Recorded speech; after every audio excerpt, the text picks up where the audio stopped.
अगर मैं आपसे पूछूं कि हाउसकीपिंग में और एफ&बी सर्विस में कौन सा डिपार्टमेंट अच्छा है तो आप क्या बताएंगे? अगर आप इन दोनों में से किसी डिपार्टमेंट में काम कर रहे हैं तो कमेंट में मुझे अपना एक्सपीरियंस जरूर बताइएगा। और इसी टॉपिक पे आज हम बात करने वाले हैं। थंबनेल आपने देख लिया होगा। आज मैं आपको बताऊंगा कि इन दोनों में से कौन सा डिपार्टमेंट अच्छा है और किस में आपका कैरियर और अच्छा हो सकता है। ये मैसेज मुझे आया था दीपक का और उन्होंने पूछा था कि इन दोनों में डिफरेंस बताइए, क्योंकि मुझे चूज करना है इन दोनों में से कैरियर किस में अच्छा है।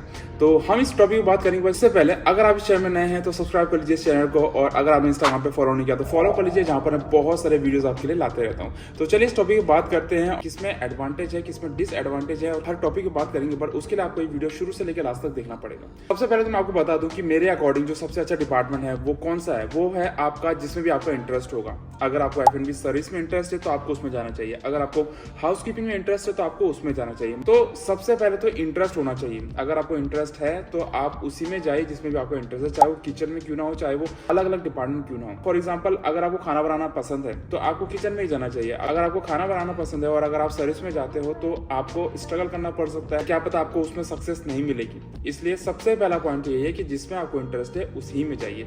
अगर आप अपना कैरियर ग्रो करना चाहते हैं शॉर्ट टाइम पीरियड में, सुपरवाइजर या मैनेजर लेवल तक अगर जाना है, तो उसके लिए मैं आपको रिकमेंड करूँ कि आप हाउसकीपिंग में जाइए। क्योंकि जो मेरा अभी तक एक्सपीरियंस है उसमें मुझे ये लगा है कि हाउसकीपिंग डिपार्टमेंट में कंपेयर टू एफ&बी सर्विस आपको प्रमोशन थोड़ा सा जल्दी मिल जाता है, और जितना टाइम आपको सुपरवाइजर या कैप्टन बनने में लगता है एफ&बी सर्विस में, उससे जल्दी आप हाउसकीपिंग में मैनेजर या आप सुपरवाइजर लेवल तक पहुंच जाते हो। और इसी के साथ साथ अगर हम एफ&बी सर्विस की बात करते हैं तो एफ&बी सर्विस में सबसे बड़ी बात क्या है? सबसे बड़ी बात यह है कि आपको पेशेंस बनाए रखना पड़ता है, धैर्य बनाए रखना पड़ता है। क्योंकि आपके अंदर जब तक पेशेंस नहीं होगा तब तक आप काम नहीं कर सकते।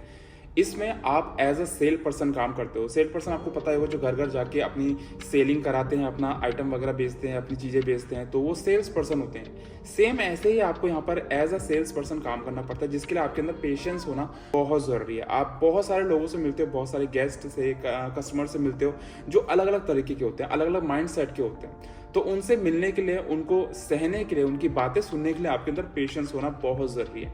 और इसके अलावा लॉन्ग आवर ड्यूटी। सो एफ&बी सर्विस में मैं आपको बता दूं कि बहुत लंबी लंबी ड्यूटियाँ होती है। जैसे कि आपने देखा हो कि हमारी किचन में भी लंबी ड्यूटी होती है, 12-14 घंटे की ड्यूटी होती है। उसी तरह से एफ&बी सर्विस में भी काफ़ी लंबी ड्यूटी आपकी हो जाती है। और ब्रेक शिफ्ट होती है आपकी।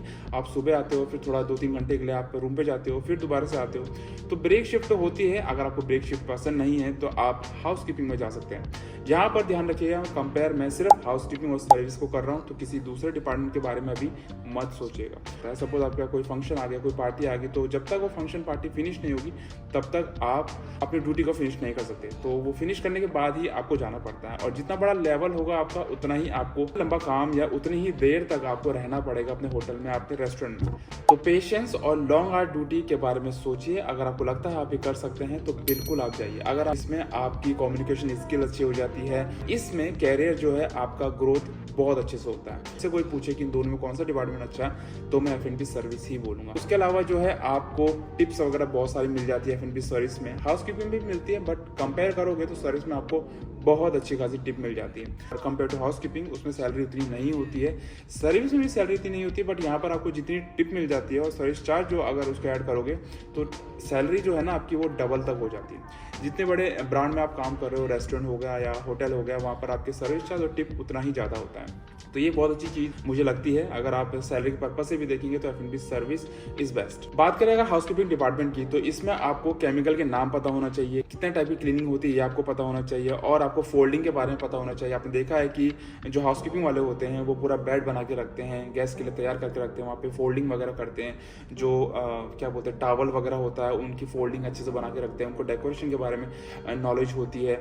और उसके अलावा आपका बेड मेकिंग हो गया, बेड को बनाना किस तरह से बनाना चाहिए, कितने टाइप के बेड मेकिंग होती है, कितने टाइप के फोल्डिंग होती है, वो सब कुछ आपको आना चाहिए। हाउसकीपिंग में आपका लॉन्ड्री भी आ जाता है, क्लीनिंग करनी पड़ती है, पूरे रूम की क्लीनिंग करनी पड़ती है, चाहे वो रूम हो, चाहे वो वॉशरूम हो, चाहे वो बाथरूम हो, हर जगह की क्लीनिंग आपको खुद से करनी पड़ती है। हाउसकीपिंग डिपार्टमेंट में आपको बता दूं कि काम किस तरह से करता है। वैसे तो आपको पता होगा, बट इसमें क्या होता है, अगर आप किसी 5 स्टार में काम कर रहे हैं या किसी भी होटल में काम कर रहे हैं तो आपको रूम दिए जाते हैं। सपोज आपको 4 रूम दे दिए या 10 रूम दे दिए, तो उन रूमों को सेट करना पड़ता है। क्योंकि गेस्ट जो होते हैं वो चेक इन करते हैं, चेकआउट करते हैं। तो जैसे ही चेकआउट करते हैं आपको रूम जो है बांट दिए जाते हैं, अलग अलग लोगों को अलग अलग रूम बांट दिए जाते हैं, और उनको रूम फिक्स करने होते हैं टाइम पीरियड के अंदर। जैसे आज बोला आपके मैनेजर ने कि आपकी ड्यूटी के अंदर ये 10 रूम को फिक्स करके दे दो, सेट करके दे दो, तो वो आपको पूरे जितना भी आपकी ड्यूटी है उसके अंदर करना पड़ेगा। अगर आप नहीं करोगे तो आपको खुद से एक्स्ट्रा आवर करना पड़ेगा और जब तक वो रूम क्लियर ना हो जाए तब तक आप अपनी ड्यूटी को छोड़ नहीं सकते हो। तो इस तरह से ये काम करता है। और जैसे कि मैंने आपको बोला, पूरी क्लीनिंग आपको करनी पड़ती है, तो ध्यान में रखिए अगर आप कर सकते हो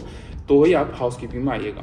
अगर हम बात करें कि F&B सर्विस की, तो F&B सर्विस में आपको कॉकटेल के बारे में, मॉकटेल के बारे में और कुजीन्स के बारे में पता होना चाहिए और अलग अलग फूड के बारे में पता होना चाहिए, टाइप ऑफ सर्विस के बारे में पता होना चाहिए, ग्लासेस के बारे में, प्लेट स्पून्स के बारे में, ये सारी बेसिक नॉलेज आपको होनी चाहिए जो आपको डिप्लोमा डिग्री के वक्त स्टडी करा दी जाती है। वैसे तो हाउसकीपिंग में भी खड़े रहने का बहुत काम होता है, बट जब आप रेस्टोरेंट में काम करते हो, होटल में काम करते हो, तो as a waiter, as a supervisor, captain, आपको ज़्यादातर लॉन्ग आवर तक ड्यूटी करनी पड़ती है और उसमें आपको खड़ा ही रहना पड़ता है, आप बैठ नहीं सकते। हाउसकीपिंग में आपको रूम बनाने पड़ते हैं, बट वहाँ पर ऐसा होता है कि एटलीस्ट आप थोड़ी देर के लिए बैठ सकते हो, 5-10 मिनट के लिए बैठ सकते हो, फिर अपना काम कर सकते हो, फिर मन किया तो फिर बैठ सकते हो, मतलब एडजस्ट कर सकते हो। बट सर्विस में आप बिल्कुल भी बैठ नहीं सकते, आपके सीनियर आपके ऊपर होते हैं जो कि हर समय आपको देख रहे होते हैं। जैसे कि मैंने बोला, अगर दोनों कंपैरिजन किया जाए तो मुझे F&B सर्विस बेस्ट लगता है। और ये कैरियर नहीं है, ये एक लाइफस्टाइल है। इसमें आप जो जॉब कर रहे होते हो वो कैरियर की तरह नहीं, वो लाइफस्टाइल की तरह करते हो, क्योंकि इसमें आपको बहुत तरह के लोग मिलते हैं। अपने घर में या अपने फ्रेंड्स के साथ कम्युनिकेशन करते हो, उनके साथ इंटरेक्ट करते हो, तो उसी तरह से यहाँ पर आप अपने गेस्ट के साथ इंटरेक्ट करते हो। एक F&B सर्विस पर्सन एक सेल्समैन की तरह काम करता है। तो यहाँ पर सेल आप क्या कर रहे हो? यहाँ पर सेल आप कर रहे हो, आप अपने फूड को, अपनी सर्विस को यहाँ पर सेल कर रहे हो अपने गेस्ट को। तो आपको सेल करना आना चाहिए। जब तक आपको सेल करना नहीं आएगा तब तक आप एक वेटर या F&B सर्विस में एक सुपरवाइजर, कैप्टन नहीं बन सकते। अगर आपके फेस पे स्माइल नहीं है तो आप एक सेल्स पर्सन नहीं बन सकते, क्योंकि आपको पता है कि किसी को भी इम्प्रेस करने से पहले आपको स्माइल करना बहुत जरूरी होता है। और अगर F&B सर्विस अगर आप करते हो और इन केस कभी आप सोचते हो कि मुझे इस डिपार्टमेंट को छोड़ना पड़ेगा या मैं छोड़ना चाहता हूँ, तो इसको छोड़ने के बाद भी आपके पास इतनी सारी अपॉर्चुनिटी आती है, क्योंकि आप एक सेल्स पर्सन हो, आपको कोई भी चीज को सेल करना आता है। तो बात करें गेस्ट की, कस्टमर की, जो आपके पास आते हैं वो नॉर्मल नहीं होते। वो नॉर्मल से लेके CEO तक होते हैं, GM तक होते हैं, या बड़े बड़े एक्टर या एक्ट्रेस भी आप तक आ सकते हैं, जो कि आपके साथ अपने थॉट शेयर करते हैं, अपनी फीलिंग शेयर करते हैं। F&B सर्विस में काम करने से आपको फूड के बारे में, बेवरेज के बारे में काफी ज्यादा नॉलेज हो जाती है और उसके अलावा आप अपनी नॉलेज को बहुत इनहेंस कर सकते हो। आपको पता चलता है कि जो आपके कस्टमर है, जो आपके गेस्ट है, उनकी फूड हैबिट क्या है। फूड हैबिट का मतलब है कि किसको क्या पसंद आता है, किस कंट्री के लोगों को कौन सा खाना पसंद आता है, किसको स्पाइसी पसंद आता है, किसको कैप्सिकम नहीं पसंद है, या किसको ऑनियन टमाटो की ग्रेवी पसंद नहीं है। आपको अलग अलग चीजें पता चलती है, कौन कस्टमर किस तरह से खाता है, कौन कस्टमर किस चीज को पसंद करता है। ये सारी फूड हैबिट्स के बारे में आपको नॉलेज होती है। अगर आप हॉस्पिटैलिटी में काम कर रहे हो, F&B सर्विस में काम कर रहे हो, तो आप एक होटल में या एक कंट्री में नहीं करते हो, आप एब्रॉड में काम करते हो। एब्रॉड में आपको अलग अलग कंट्री के गेस्ट मिलते हैं, अलग अलग कंट्री के कस्टमर आप तक आते हैं, जिससे कि आपको उनके बारे में पता चलता है, उनके फूड हैबिट के बारे में पता चलता है। तो शुरुआत में आपको थोड़ी प्रॉब्लम आएगी, उसके लिए हमेशा रेडी रखिएगा। ऐसे नहीं कि आप शुरू में 1 साल में, 2 साल में ऐसा आपको लग रहा है कि मैं लॉन्ग आवर तक ड्यूटी कर रहा हूँ, इतनी कमाई भी नहीं हो रही है, तो मुझे छोड़ना चाहिए।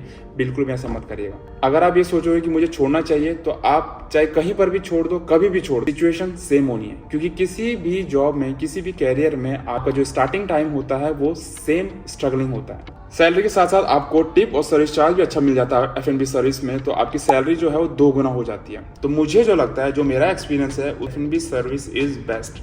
देखो, स्ट्रगल हर डिपार्टमेंट में है। अब मैं ऐसा बोल रहा हूँ कि F&B सर्विस अच्छा है तो इसका मतलब ये नहीं कि उसमें स्ट्रगल नहीं है, उसमें भी बहुत ज़्यादा स्ट्रगल है। बट अगर आपको अच्छा खासा कमाई करनी है, अब्रॉड आना है, तो F&B service is the best compare to housekeeping.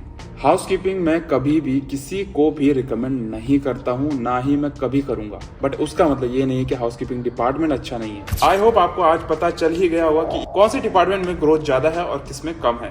अगर ये वीडियो पसंद आया तो लाइक शेयर जरूर करेगा। अगर आपके पास कोई भी क्वेश्चन है तो कमेंट में जरूर बताएगा। और अगर आपके पास अच्छा सा कोई टॉपिक है जिसमें आप चाहते हैं कि मैं आपके लिए वीडियो बनाऊं, तो वो भी आप मुझे कमेंट में बता सकते हैं। आपके पास कोई भी क्वेश्चन है, आप मुझे डायरेक्ट मैसेज कर सकते हैं इंस्टाग्राम में। और अगर आपने सब्सक्राइब नहीं किया इस चैनल को, तो सब्सक्राइब करना बिल्कुल भी मत भूलना। चलेगा, इसके साथ मिलते हैं नेक्स्ट वीडियो में। Hope you like this video. See you then, see in the next video.